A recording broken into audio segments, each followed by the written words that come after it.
Hello friends, तो चलिए शुरू करते हैं। लास्ट चैप्टर है हमारा हमारा देश हमारा भारत। ठीक है, तो इसमें हम सबसे पहले पढ़ेंगे।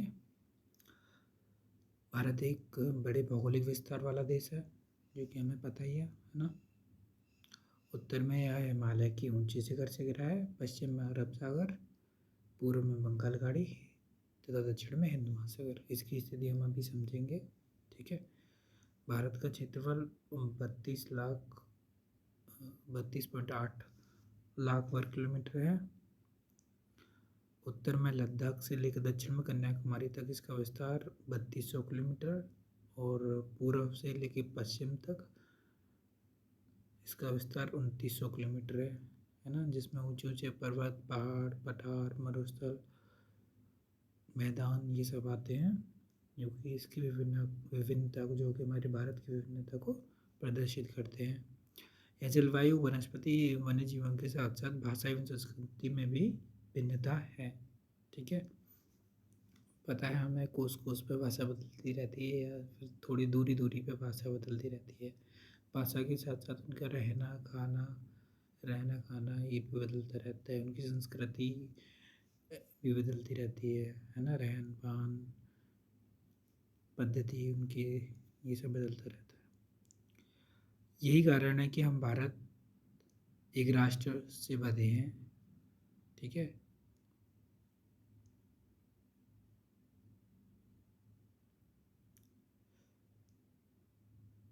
भारत की आबादी 120 करोड़ से अधिक हो चुकी है 2011 तक, जो कि अभी चीन से भी ज़्यादा हो चुकी है प्रेजेंट में। ठीक है, 135 करोड़ की समथिंग हो चुकी है।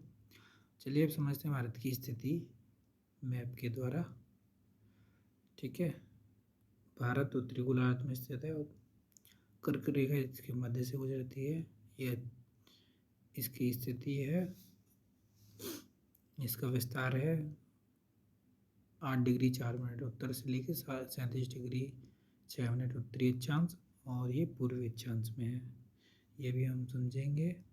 बहुत बड़े देशांतरीय विस्तार है। ये आप देखेंगे 68 डिग्री 7 मिनट और 97 डिग्री 25 मिनट पूर्वी देशांतर में है। अगर हम इसको देखेंगे तो लगभग 29 डिग्री का हमके इन दोनों के बीच में डिफरेंस मिलेगा। 29 डिग्री का मतलब हो गया, एक डिग्री में कितनी मिनट होती हैं? 4। तो 29 का हम मल्टीप्लाई करेंगे तो हमें क्या प्राप्त होगा? लगभग 2 घंटे के आसपास हमें मिलेगा, 2 या 2.5 घंटे। ठीक है, आगे देखते हैं। ये वही चीज़ दे रखी है, हमने पहले भी देखा था। पृथ्वी पृथ्वी का नहीं, मतलब भारत का मुख्य याम उत्तर, मतलब जहाँ से हम टाइम को देखते हैं, वो क्या है हमारा? 82.5 डिग्री पूर्वी देशांतर, है ना। आप पहले पढ़ चुके हैं 82 डिग्री 30 मिनट पूर्वी देशांतर को भारत का स्थानीय समय का मानक माना गया है। ठीक है,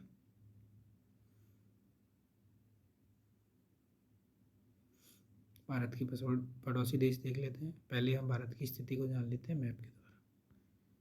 ठीक है, देखिए ये है मैप भारत का, है ना। तो ये देखिए, यहाँ से लेके यहाँ तक की दूरी, उत्तर से लेके दक्षिण तक की दूरी कितनी है? 3200 किलोमीटर, है ना। और पश्चिम से लेके पूर्व तक की दूरी कितनी है? 2900 किलोमीटर। ये हमें याद रखना है। ठीक है, इसके अलावा ये जो पॉइंट है, ये कितनी डिग्री से शुरू हो रहा है? 8 डिग्री 4 मिनट से उत्तरी अक्षांश है। कहाँ तक जा रहा है? 37 डिग्री 6 मिनट उत्तरी अक्षांश तक। ऐसे ही यहाँ से जो हमारा भारत किस देशांतरीय विस्तार में आता है वो हमें देखना है। 68 डिग्री 7 मिनट पूर्वी देशांतर से 97 डिग्री 25 मिनट पूर्वी देशांतरी भाग में आता है। ठीक है, हमने गोलार्ध के द्वारा स्थिति जान ली है ना, किस गोलार्ध में और कहाँ से कहाँ तक किस अक्षांश पर देशांतर पर हमारा ये आता है भारत की स्थिति। ठीक है, अब हम समझेंगे कर्क रेखा भारत के किन किन राज्यों से होकर गुजरती है। ठीक है, ये है हमारे राज्य, एक बार आप इस मैप को देख लेंगे तो आपको समझ में आ जाएगा। ये गुजरात, राजस्थान, मध्य प्रदेश, छत्तीसगढ़, झारखंड, पश्चिम बंगाल, है ना, ये त्रिपुरा, मिजोरम, ये इन राज्यों से होकर हमारी कर्क रेखा गुजरती है। तो आपको ये याद रखनी है, सीरियल वाइज याद रखने, पश्चिम से पूर्व की ओर। ठीक है, आगे हम देखते हैं भारत के पड़ोसी देश। हम यहाँ पर देख सकते हैं पाकिस्तान, अफगानिस्तान, चीन, नेपाल, भूटान, बांग्लादेश, म्यांमार। उसके साथ साथ हमारे ये कुछ पड़ोसी देश हैं जिनकी सीमा तो नहीं लगती, पर हमारे किस में आते हैं, हिंद महासागर के क्षेत्र में आते हैं। एक है हमारा श्रीलंका, दूसरा है मालदीव। ठीक है, और हमारे कुछ द्वीप समूह हैं जिसको हम, हमारे द्वीप समूह अरब सागर में है लक्षद्वीप, बंगाली खाड़ी में है अंडमान निकोबार द्वीप समूह, है ना। और भारत की स्थिति कैसी है, लगभग त्रिभुजाकार, जिसके पश्चिम में अरब सागर, पूर्व में बंगाल की खाड़ी और दक्षिण में हिंद महासागर है। ठीक है, ये हमने समझ लिया। अब समझते हैं, और हाँ, पाक जलसंधि भारत और श्रीलंका से अलग करती है। भारत और श्रीलंका के बीच में यहाँ पे एक जल संधि है जिसको हम बोलते हैं पाक जल संधि, जो कि भारत को श्रीलंका से अलग करती है। ठीक है, अब राजनीतिक स्थिति देख लेते हैं। चूँकि भारत एक विशाल देश है ना, जो कि विविधता से भरा हुआ देश है हमारा। तो हम देख लेते हैं पहले, ये हिमालय है, वृहद हिमालय। इसके बाद देखो, पहले मैं समझा देता हूँ। हिमालय को हमने यहाँ पे 3 भागों में डिवाइड किया है, एक बड़ा, फिर मध्य, फिर छोटा। उनको हमने अलग अलग नाम दिए हैं।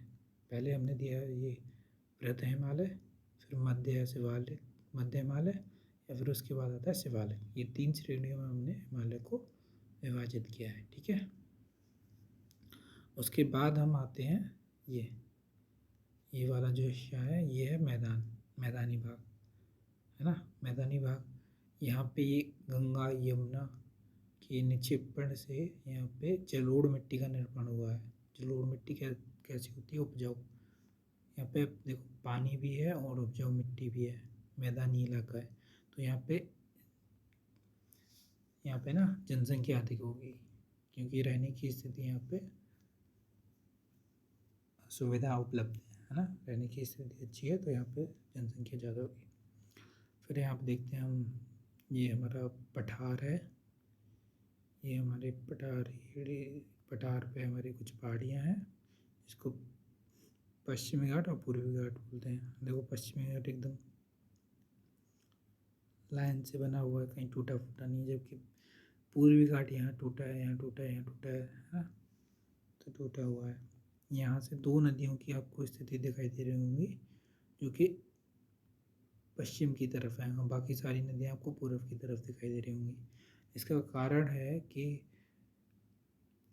एक ये भी क्वेश्चन आता है कि सारी नदियाँ पूर्व की ओर ही क्यों जाती हैं। इसका ये कारण है क्योंकि जो हमारा पठार है उसका ढाल है ना, उसका ढाल इस तरह से है, मतलब एक तरफ से उठा हुआ है, ऐसे यहाँ से ये उठा हुआ है और ऐसे करके जा रहा है ना। तो ये ढाल पे से सारी नदियाँ पूर्व की तरफ विस्तरित हो जाती हैं, जबकि नर्मदा नदी और तापी नदी एक घाटी में बहती है जिसका ढाल जो है ऐसा है, पश्चिम की तरफ ना होकर, पूर्व की तरफ ना होकर पश्चिम की तरफ है। इसलिए ये 2 नदियाँ ऐसी हैं जो कि पश्चिम की तरफ बहती हुई अरब सागर की खाड़ी में गिरती हैं। बाकी नदियाँ पूर्व की ओर बहती हैं। ठीक है, क्लियर। और एक बार इसकी पढ़ लेते हैं, है ना। भौतिक आकृतियाँ विभिन्न प्रकार की हैं, जैसे पर्वत, पठार, मैदान, तट एवं द्वीप समूह। उत्तर में बर्फ से ढका है, हिमालय का संतरी कार्य करता है। हिमालय संतरी का कार्य करता है, संतरी मतलब पहरेदार की तरह कार्य करता है। हिमालय क्या करता है, तिब्बत से आने वाली एक तो हवाओं को रोकता है, ठंडी ठंडी हवाओं को, जिससे कि हमारे प्रदेश में इतनी ठंड नहीं होती है। और दूसरा चीन से या फिर इधर से आने वाले आक्रमणों को रोकता है। ठीक है।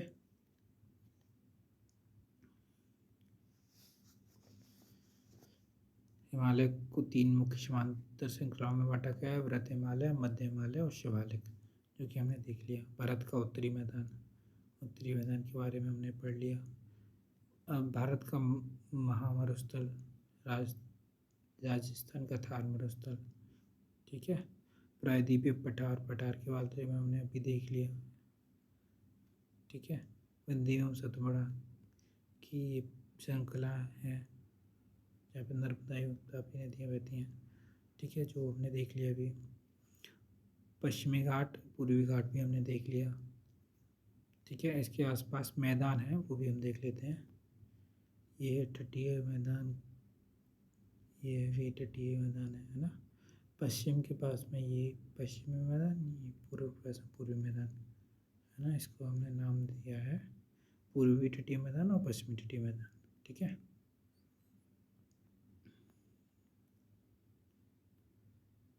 ये हमें दिखती हैं बंगाल की खाड़ी में गिरने वाली नदियाँ हैं, जो हम यहाँ देख सकते हैं, जो कि डेल्टा बनाती हैं। बंगाल की खाड़ी में एक प्रमुख डेल्टा बनता है, जो सुंदरबन के नाम से जाना जाता है, जो कि विश्व का सबसे बड़ा डेल्टा है। जो कौन सी नदी बनाती है? ब्रह्मपुत्र नदी, जो हमने देखा है। ठीक है। अब यहाँ पे पढ़ लेते हैं लक्षद्वीप और भारत के 2 द्वीप समूह के बारे में बताया गया, लक्षद्वीप और अंडमान निकोबार द्वीप समूह। और 2004 में आई अंडमान निकोबार द्वीप समूह में आई सुनामी के बारे में बताया गया है। तो एक बार आप इसको पढ़ सकते हैं। वीडियो अच्छी लगी हो तो लाइक कमेंट ज़रूर करना। Keep loving, keep watching. Thank you so much.